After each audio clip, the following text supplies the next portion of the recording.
Si tu savais le nombre de personnes qui souhaitent devenir millionnaires, comme je les comprends. Et finalement, les millionnaires ce n'est pas si rare que ça. Mais les activités de certains sont, disons, discutables. On compte 2,8 millions de millionnaires rien qu'en France, ce qui représente quand même plus de 4 personnes sur 100. Et au niveau mondial, on est sur près de 23 millions de millionnaires. Si la majorité reste discrète, on y trouve aussi des personnes qui sont loin d'être bienveillantes. Quand certains sont simplement des habitués de la presse à scandale, d'autres sont de véritables criminels. Et d'ailleurs, on retrouve souvent les mêmes vices dans leurs actions, que ce soit pour asseoir leur domination, pour avoir encore plus d'argent, ou même pour assouvir leurs fantasmes. Parmi ceux que je vous ai sélectionnés, il y en a de très pervers, qui vont parfois jusqu'à faire preuve de cruauté. Tu as sûrement déjà entendu parler de Swagman ou de Jeffrey Epstein, mais tu ne connais sans doute pas encore Joe Lo ou même Peter Nygard.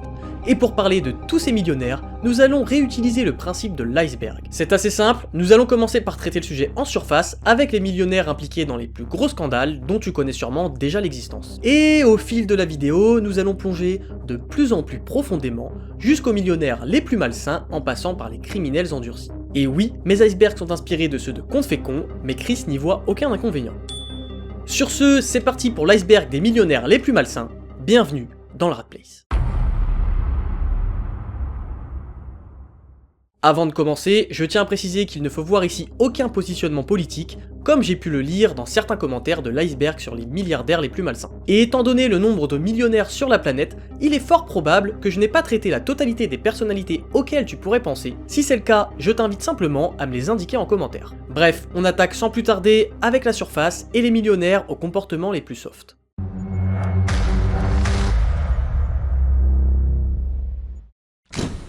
Jake Paul.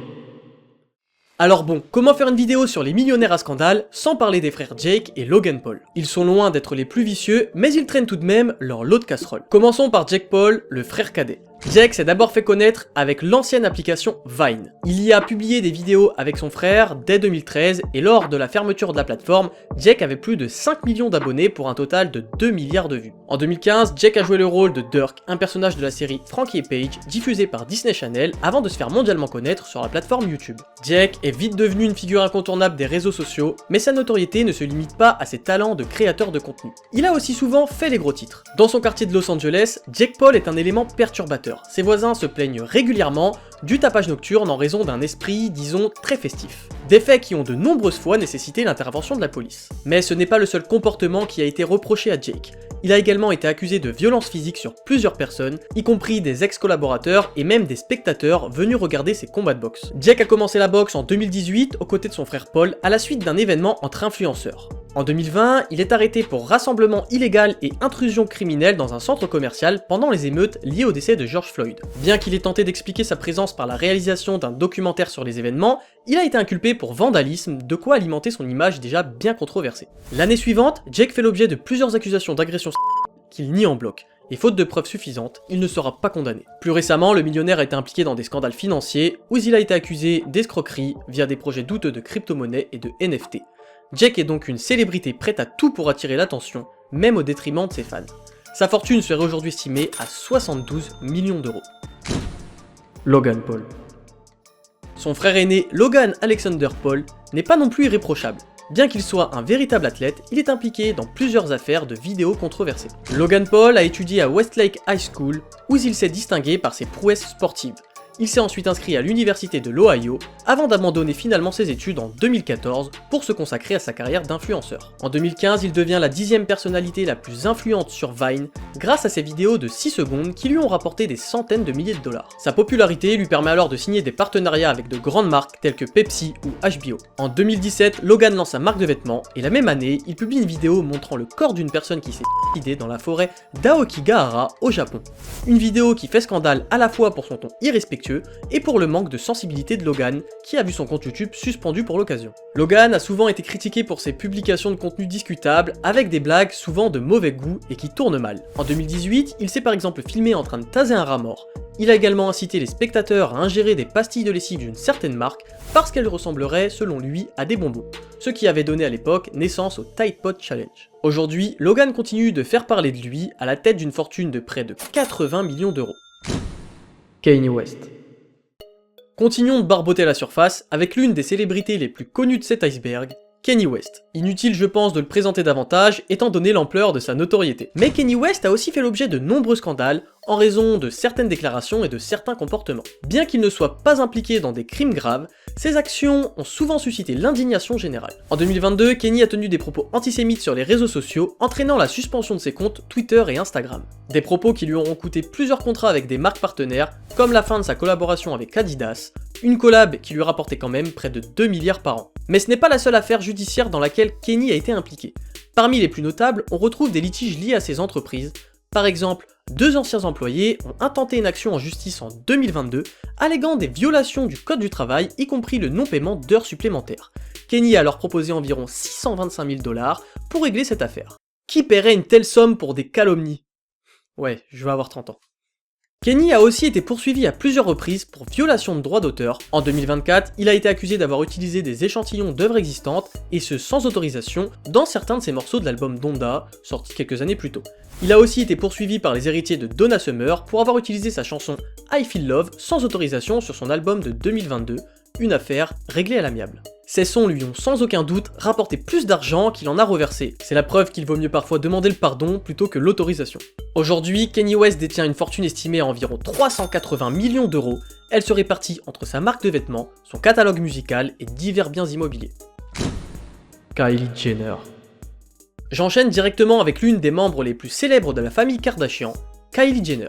On la retrouve souvent au centre de polémiques liées à son influence sur les réseaux sociaux, à son extravagance ou encore pour de soi-disant manipulations de l'image corporelle. En 2017, Kylie a été vivement critiquée pour avoir utilisé un fauteuil roulant comme accessoire de shooting photo pour Interview Magazine, un acte jugé déplacé et irrespectueux envers les personnes avec un handicap. En 2019, alors qu'elle faisait genre de se préoccuper des animaux morts dans les incendies de forêt d'Australie, Kylie a été aperçue avec des sandales en fourrure de vison. Une contradiction très largement pointée du doigt par les fervents défenseurs de la cause animale. En 2020, il a été révélé que Kylie avait surestimé la valeur de sa société pour l'évaluer à environ 1,2 milliard de dollars et affirmer être la plus jeune milliardaire autodidacte de l'histoire. Mais Forbes a su démonter la supercherie, révélant que la valeur réelle de sa marque était plutôt aux alentours des 900 millions, ce qui reste très largement suffisant pour vivre, on est d'accord. En parallèle, sa société a été accusée de maintenir de mauvaises conditions de travail dans ses usines de production, avec notamment une politique de très bas salaire. Des accusations qui ont terni l'image de la marque et soulevé des questions sur l'éthique de la millionnaire. Et plus récemment, en 2024, Kylie a été accusée de plagiat par plusieurs créateurs concernant la collection de sa marque de vêtements. De quoi mettre à nouveau en lumière les pratiques controversées de Kylie Jenner, à la tête tout de même de plus de 670 millions d'euros.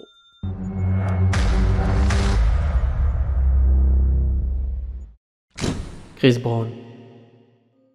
On descend maintenant d'un niveau pour arriver sous la surface, où l'on va notamment parler de Chris Brown. Bien qu'on ne le présente plus aujourd'hui, il a été au centre de nombreuses controverses et de nombreux scandales au fil de sa carrière. On remonte alors jusqu'en 2009, lorsque Chris Brown est accusé de violence physique sur sa conjointe de l'époque, Rihanna. Les faits auraient alors été commis après une dispute dans une voiture. Les photos de Rihanna blessée ont d'ailleurs fait le tour du monde, forçant Brown à plaider coupable. Il a évité la prison grâce à un accord de plaidoyer, mais il a été condamné à des travaux d'intérêt général et à une thérapie pour les violences domestiques. Mais depuis, plusieurs autres femmes ont accusé le chanteur de faits similaires. En 2015, sa petite amie du moment, Kara Westran, a carrément obtenu une ordonnance restrictive contre lui. Chris Brown a aussi été impliqué dans plusieurs altercations physiques pour lesquelles il a été arrêté à de nombreuses reprises. Puis en 2020, une femme l'a accusé de faits beaucoup plus graves.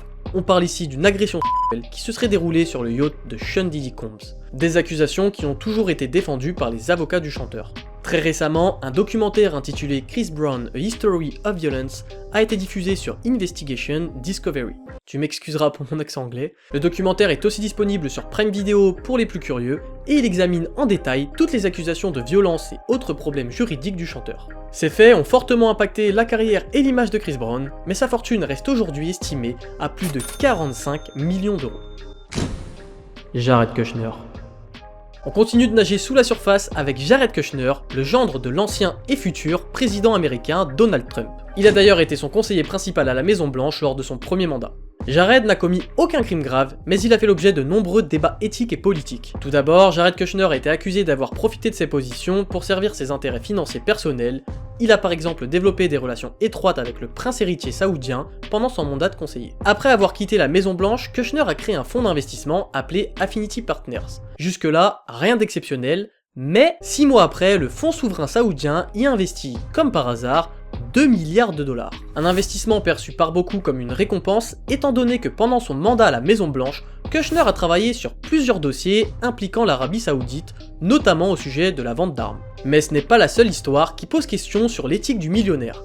La famille Kushner, par l'intermédiaire de leurs entreprises, a été impliquée dans plusieurs pratiques commerciales douteuses, notamment de par leur location d'appartements en mauvais état. Parmi ces biens, on retrouve ceux situés à Baltimore, où les locataires ont signalé des conditions de vie déplorables, avec des portes cassées, des infestations de souris, des moisissures, des toilettes non fonctionnelles, ou encore des infiltrations d'eau. Puis les sociétés de location de Kushner ont entamé des rénovations à grande échelle permettant une revalorisation significative de leur loyer à des montants inaccessibles pour les locataires alors déjà en place. Ces locataires se sont vus également facturer des frais excessifs pour de soi-disant retards de loyer.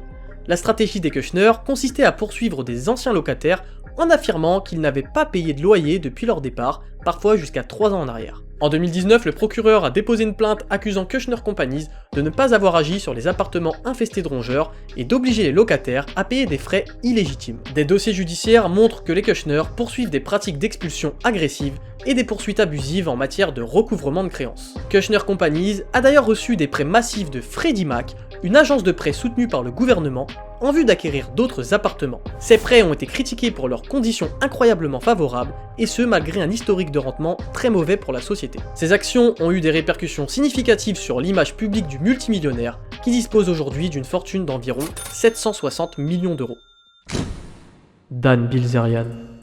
Pour terminer avec notre second niveau, on va parler de Dan Bilzerian, un millionnaire célèbre pour son style de vie démesuré, et ses photos provocantes en compagnie de mannequins qu'il poste régulièrement sur ses réseaux sociaux. Dan a hérité d'une somme importante de son père Paul Bilzerian, un homme d'affaires arménien impliqué dans des affaires de crimes en col blanc telles que la fraude. Mais Paul Bilzerian avait mis en place des fonds fiduciaires de plus de 10 millions d'euros pour ses fils, Dan et Adam, afin de protéger leur héritage des créanciers et des autorités. Dan a eu accès à cet argent en 2010 lorsqu'il eut 30 ans. Papa, si jamais tu as placé quelques millions de côté pour moi, c'est le moment de me le dire, on a toujours le droit de rêver. Bref, bien que Dan prétende avoir gagné une grande partie de sa fortune au poker, il a tout de même admis lors d'une interview pour le Wall Street Journal qu'il avait beaucoup appris en s'étant abonné à Max Radplace et en regardant ses vidéos. Non, je rigole, il a simplement admis qu'il avait reçu l'argent de papa. Les détails de l'utilisation de ces fonds restent vagues, mais Dan les aurait en partie dépensés pour financer ses entreprises, elles-mêmes controversées, sur lesquelles nous allons revenir juste après. Pour résumer la description de ce millionnaire, Dan est un gosse de riche. À tel point que lorsqu'il a tenté de poursuivre une carrière militaire, il a été renvoyé de l'académie pour son manque d'assiduité et pour son manque de respect envers les officiers. Sur Instagram, Dan est célèbre pour ses photos de fêtes extravagantes, de voitures de luxe et de femmes dénudées. En gros, il met en avant la culture superficielle qui objectifie les femmes, une stratégie encore utilisée aujourd'hui par certains infopreneurs français dont je tairai le nom. En 2019, Bilzerian fonde Ignite International Brands, une entreprise qui vend des cigarettes électroniques, de l'huile de CBD et de la vodka. Tout ce qu'il faut pour approvisionner ses petites soirées. Mais l'entreprise rencontre rapidement des problèmes financiers en raison de dépenses excessives en marketing. Et en 2024, l'entreprise est accusée de fraude avec des factures fictives et d'autres manipulations financières. Tiens donc, les chiens ne font pas des chats comme on dit. De multiples affaires qui ont contribué à faire grandir une image mitigée pour le multimillionnaire qui serait aujourd'hui à la tête d'une fortune de près de 50 millions d'euros. On descend maintenant d'un niveau pour atteindre les profondeurs et parler de personnalités plus ou moins connues qui ont, entre autres, directement été impliquées dans des affaires de fraude.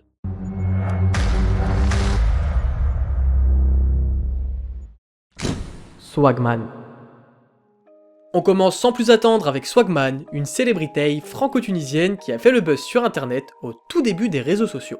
Et ce, en exposant déjà un style de vie extravagant, avec toujours énormément d'argent liquide. Il existe de nombreuses rumeurs autour de la provenance de sa fortune, mais le rappeur est aussi connu pour de nombreux conflits judiciaires. L'une des premières affaires les plus importantes le concernant remonte à 2019. Le pôle judiciaire financier tunisien émet alors une interdiction de voyager au millionnaire qui est soupçonné de blanchiment d'argent après avoir fait un virement de 17 millions de dinars tunisiens depuis la Suisse, ce qui représente un peu plus de 5 millions d'euros. Swagman est alors placé en détention provisoire, puis condamné 2 ans plus tard, avant d'être finalement libéré sous caution en 2022.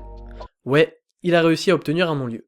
Swagman en profite pour retourner aux États-Unis où il utilise les réseaux sociaux pour critiquer la justice tunisienne en affirmant que les accusations seraient motivées par des raisons politiques. Mais en parallèle, Swagman est accusé d'avoir extorqué plusieurs millions d'euros à des fans, notamment à un couple d'industriels franco-tunisiens auquel il aurait escroqué plus de 2 millions d'euros via des projets immobiliers frauduleux. Swagman est alors jugé en son absence et condamné à 3 ans de prison pour abus de confiance. En mars 2023, le rappeur est de nouveau jugé pour 20 autres affaires d'escroquerie, le montant du préjudice s'élève à 1,8 million d'euros, et Swagman est condamné à 1 an d'emprisonnement supplémentaire pour chacune de ses affaires. Le millionnaire continue de nier les faits depuis les États-Unis et choisit de faire appel et de renoncer à sa nationalité tunisienne. Mais en novembre 2024, oui c'est tout récent, la chambre spécialisée dans les affaires de corruption financière confirme le jugement rendu en première instance, condamnant Swagman à 5 ans de prison, à une amende de 30 000 euros, c'est clairement pas ce qui va changer sa vie, et au gel de ses comptes bancaires où sont entreposés près de 6 millions d'euros. Swagman a tout de même réussi à conserver une certaine notoriété, mais ses nombreuses affaires judiciaires ont terni son image et contribué à le placer parmi les plus grands escrocs. Martin Shkreli. On continue de nager dans les profondeurs avec le fameux Pharma Bro, de son vrai nom, Martin Shkreli. Martin est l'ancien PDG de Turing Pharmaceuticals et il est connu pour ses nombreuses pratiques controversées dans l'industrie pharmaceutique. En 2015, Shkreli a augmenté le prix du Daraprim, un médicament utilisé pour traiter la toxoplasmose, de près de 5000%. En résumé, la toxoplasmose c'est une infection qui peut être très grave voire mortelle, notamment pour les fœtus en développement et les personnes atteintes de maladies immunitaires. On peut alors l'attraper de plusieurs manières, par exemple en mangeant de la viande crue ou mal cuite, en buvant de l'eau contaminée ou encore en touchant des excréments de chats infectés. Bref, Martin a alors passé le prix de ce médicament que l'on peut considérer comme vital de 13,50$ à 750$. De quoi mettre un coup de projecteur sur les pratiques de prix abusifs dans l'industrie pharmaceutique et susciter l'indignation générale. Mais ce n'est pas la seule affaire judiciaire dans laquelle le millionnaire est impliqué. En 2018, Shkreli a été condamné pour fraude boursière liée à 2 de ses entreprises, les fonds d'investissement MSMB Capital et Retrofin. Il a alors été accusé d'avoir menti aux investisseurs pour manipuler les actions. Il est condamné à 7 ans de prison avant d'être libéré en 2022. Cette même année, il est condamné à reverser plus de 60 millions d'euros de profits obtenus par ses pratiques anticoncurrentielles. Et il a été banni à vie de l'industrie pharmaceutique. Sa fortune est ainsi passée de plus de 66 millions d'euros au néant. Bon, j'abuse peut-être un peu, mais en tout cas, ses activités criminelles et les amendes ont gravement diminué sa fortune. Aujourd'hui, Martin reste l'un des hommes les plus détestés des États-Unis. William McFarland. William McFarland, plus connu sous le diminutif Billy McFarland, est l'entrepreneur américain qui a organisé le Fyre Festival. En 2017, Billy organise un festival de musique de luxe aux Bahamas. Vendu comme étant une expérience exclusive, le festival s'est avéré être une véritable fraude avec des problèmes de nourriture, d'hébergement, de sécurité et de logistique. Les participants, qui avaient alors payé des milliers de dollars pour obtenir une seule place, ont reçu de simples sandwichs pour le repas et ont été hébergés dans des tentes de fortune. Billy a alors été accusé de fraude électronique et d'escroquerie pour avoir trompé non seulement les festivaliers, mais aussi les investisseurs. Il a plaidé coupable en 2018 et a été condamné à 6 ans de prison ainsi qu'à une amende de 26 millions de dollars. Mais Billy McFarland est impliqué également dans d'autres arnaques, notamment la vente de billets fictifs pour des événements exclusifs. Pour cela, il avait créé une entreprise appelée NYC VIP Access, avec laquelle il prétendait vendre des billets pour des événements prestigieux, tels que les Grammy Awards, le Super Bowl ou encore des matchs de la NBA. Et Billy a réussi à escroquer plus de 15 personnes, leur faisant payer environ 100 000 $ pour des billets inexistants. Il a même ciblé certaines victimes du festival. Avant sa condamnation, Billy a profité de la vie dans le luxe, dépensant des millions de dollars en fêtes, en voitures et autres dépenses du style. Il a fondé plusieurs autres entreprises frauduleuses, dont Magnicis, avec laquelle il proposait une carte de crédit exclusive, offrant des avantages et des événements spéciaux. Une société qui a également été condamnée pour pratiques frauduleuses. À ce moment-là, la fortune de Billy était estimée à plus ou moins 4,5 millions d'euros. Billy McFarland a été libéré en mars 2022, après avoir purgé moins de 4 ans de prison, mais il reste sous surveillance judiciaire, devant rembourser les nombreux investisseurs qu'il a escroqués. Jolo. On continue avec Low Take Joe, ou Jolo, un financier malaisien et un fugitif international. Il est principalement connu pour son implication dans le scandale One Malaysia Development Berhad, une affaire complexe de complot, de corruption, de pots de vin, de détournement, de vol et de blanchiment d'argent. Ouais, tout ça. Jolo est donc lié à l'ancien premier ministre malaisien Najib Razak, qui lui a déjà été condamné pour son implication dans cette affaire. Les fonds souverains malaisiens dont il est question avaient à l'origine été créés pour promouvoir le développement économique du pays. Et Jolo est accusé d'avoir détourné environ 4,5 millions de dollars du fonds. Il aurait alors utilisé cet argent pour financer une vie de luxe, dont l'achat de yachts, de jets privés et l'organisation de fêtes somptueuses, entouré de célébrités et de personnalités influentes. Les autorités américaines et malaisiennes l'accusent d'avoir détourné de l'argent pour son propre compte, en utilisant ses connexions et son influence pour orchestrer le détournement de fonds et les blanchir à travers des achats de biens immobiliers d'œuvres d'art et autres biens luxueux à travers le monde. Les fonds détournés ont également été utilisés pour financer des projets hollywoodiens tels que le film Le Loup de Wall Street. Jolo a été aperçu pour la dernière fois en 2019 à Shanghai Disneyland, en Chine, mais depuis, il reste introuvable. Avant que la fraude ne soit révélée, sa fortune était estimée à 138 millions d'euros. Aujourd'hui, il est toujours en fuite, sous mandat d'arrêt international, mais ses actifs ont été gelés ou saisis par les autorités. Jordan Belfort.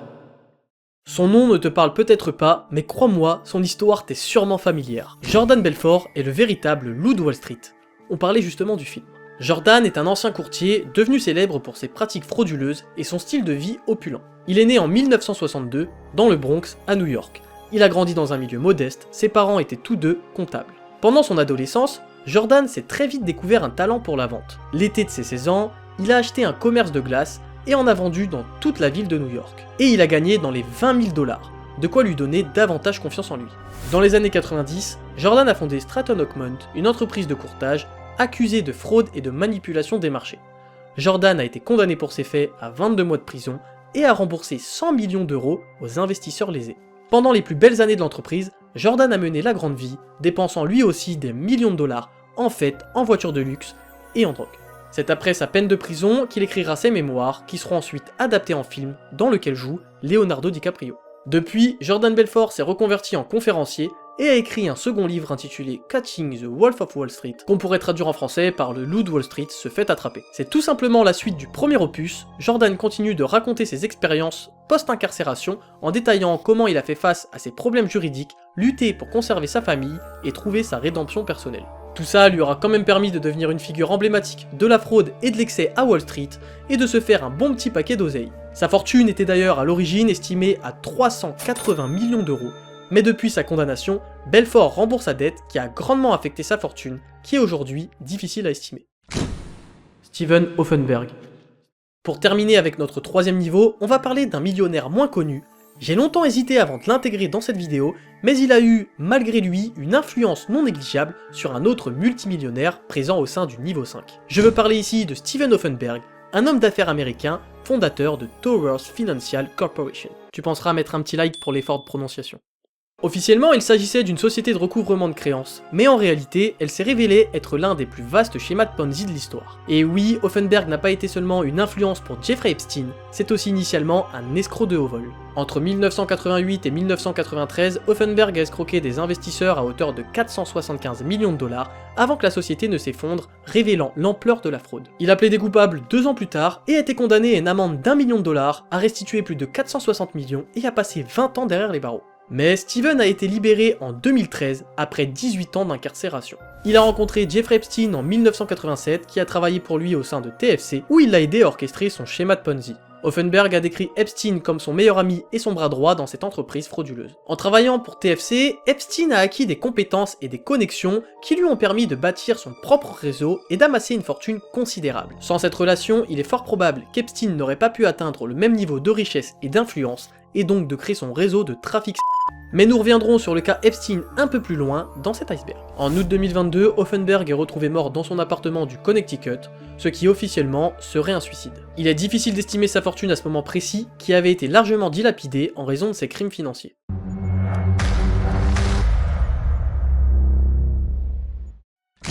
Armie Hammer. Bon, là on va monter d'un cran en matière d'actes répréhensibles, puisqu'on va parler de comportements inappropriés et d'autres abus.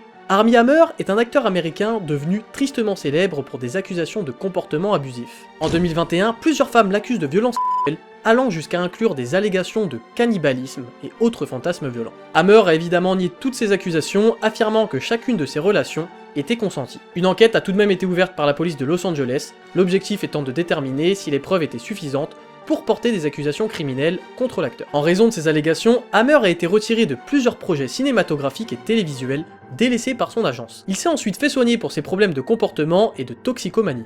En 2022, un documentaire intitulé House of Hammer a été diffusé sur Discovery+. Il met en lumière les accusations portées contre Hammer et les témoignages des victimes présumées ainsi que l'histoire sortie de sa famille. Il faut dire que son arrière-arrière-grand-père avait déjà été condamné pour homicide, Et depuis, chacun des hommes de la lignée paternelle a commis son lot de crimes. J'ai découvert beaucoup de choses à dire sur la famille Hammer en préparant cette vidéo, donc si tu veux une vidéo dédiée, n'hésite pas à me le signaler en commentaire. Avant les scandales, la fortune de Armie Hammer était estimée à 15 millions d'euros. Cependant, suite aux accusations et aux pertes de contrats qui en découlent, sa fortune a considérablement diminué. En 2023, elle était estimée à une centaine de milliers d'euros seulement. Gérard Depardieu. On continue d'avancer dans les grandes profondeurs, avec cette fois-ci un acteur français, Gérard Depardieu. Voyons quelques-unes des affaires les plus scandaleuses dans lesquelles il est impliqué. On remonte jusqu'en 1977, lorsque l'acteur évoque des souvenirs d'enfance lors d'une interview pour le magazine américain Film Comment. Gérard parle alors de collectif auquel il aurait participé dans les années 1950 à Châteauroux, soit aux alentours de ses 12 ans. Mais ses propos passent inaperçus et ne créent aucune polémique aux États-Unis, et reste donc inexistant en France. Puis, quelques décennies plus tard, en 1991, Gérard va confirmer ses dires lors d'une seconde interview, cette fois-ci pour le magazine Time. Mais là, ça va créer un véritable scandale, et l'acteur va alors avancer une erreur de transcription. Il n'aurait pas participé, mais assisté à collectif.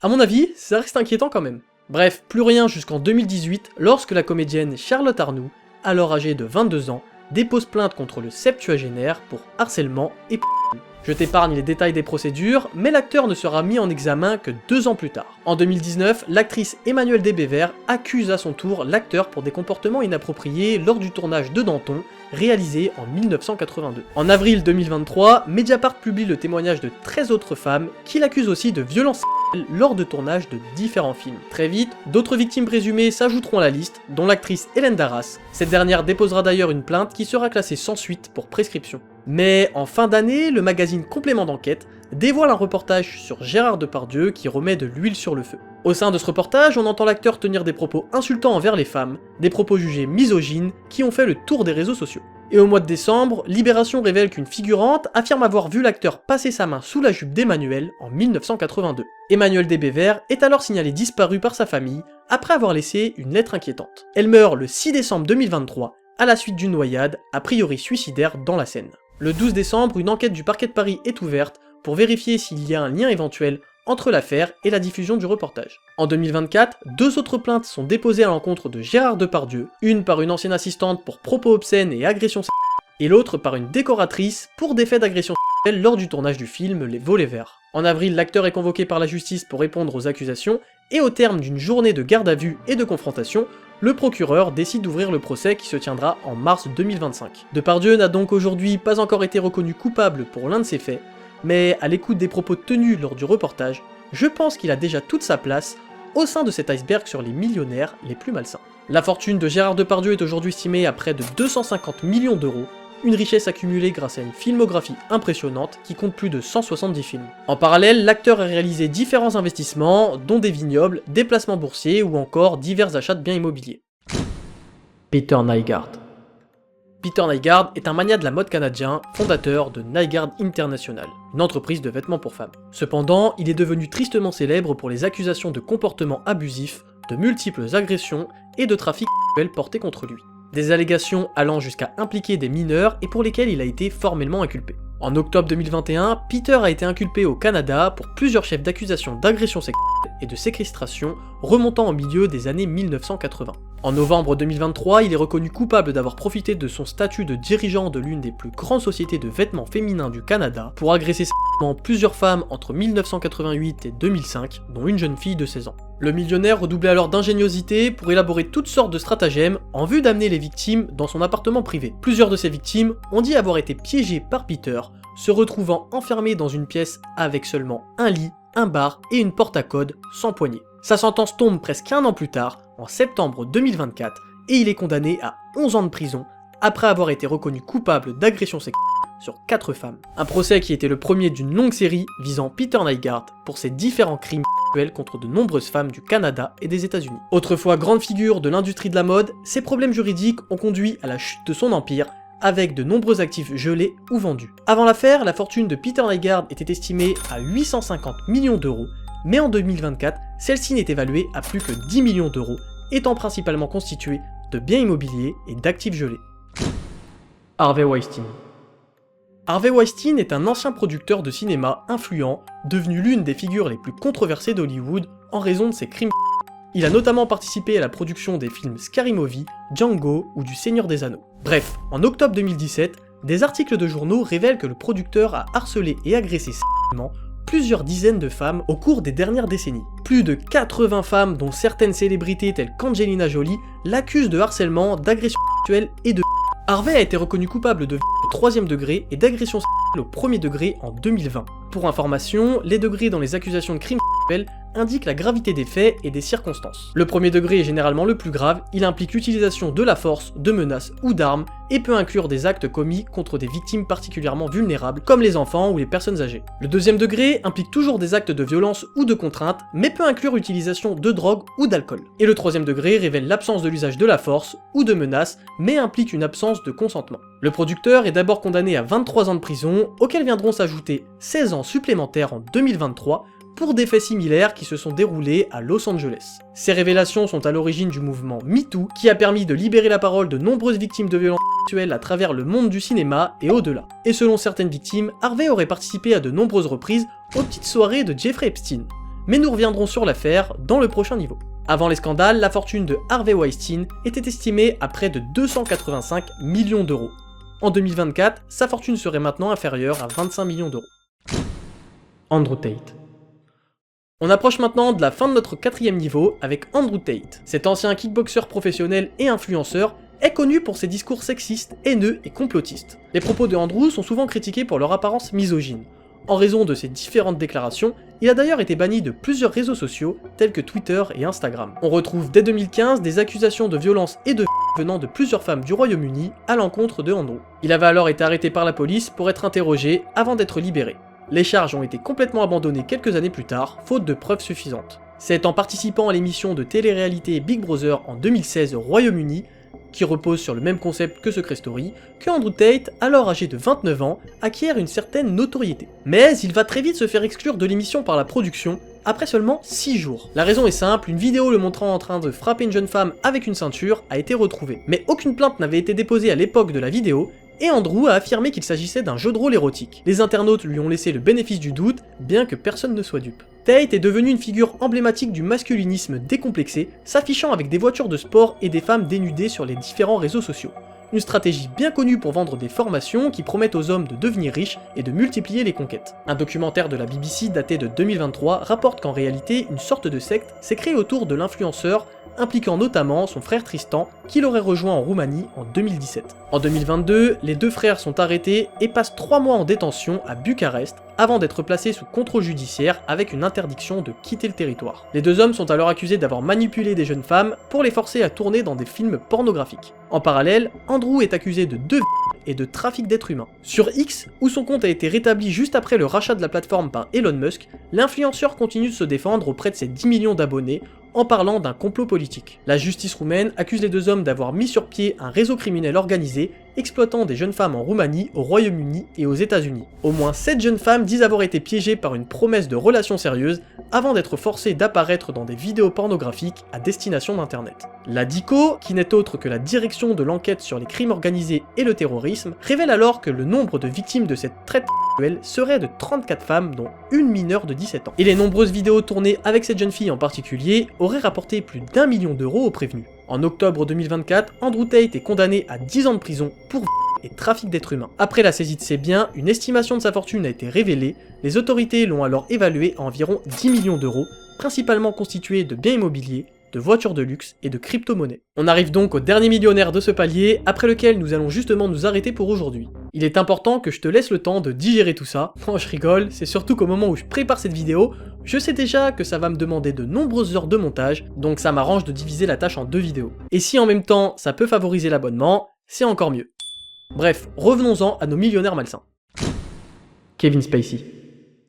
Pour terminer avec ses grandes profondeurs, on va parler de Kevin Spacey, acteur oscarisé et héros de la célèbre série House of Cards. En 2017, l'acteur Anthony Rape accuse Kevin de lui avoir fait des avances sexuelles alors qu'il n'était âgé que de 14 ans. Une accusation rapidement suivie par de nombreuses autres allégations similaires de la part d'autres hommes. Spacey a alors annoncé qu'il était gay, ce qui a été perçu comme une tentative de détournement de l'attention médiatique. Suite à ces accusations, Kevin a été licencié de la série House of Cards, puis il a été reconnu non coupable d'agression sexuelle sur 4 des victimes présumées en 2022, lors d'un procès tenu à New York avant d'être acquitté l'année suivante à Londres. Mais en 2024, un documentaire intitulé Spacey Unmasked est diffusé, mettant en lumière les témoignages de 10 hommes qui accusent l'acteur de comportements sexuels non désirés sur plusieurs décennies. Avant les scandales, la fortune de Kevin Spacey était estimée à environ 47,5 millions d'euros, mais en raison des accusations et des procès qui ont suivi, sa situation financière a été fortement impactée. Récemment, il a déclaré ne plus avoir d'argent et être confronté à des dettes juridiques et hypothécaires importantes. La seconde partie sortira d'ici quelques semaines, le temps pour moi de terminer le montage, alors abonne-toi pour ne pas la rater. La chance sourit aux audacieux, c'était Maxime, bisous mon rat.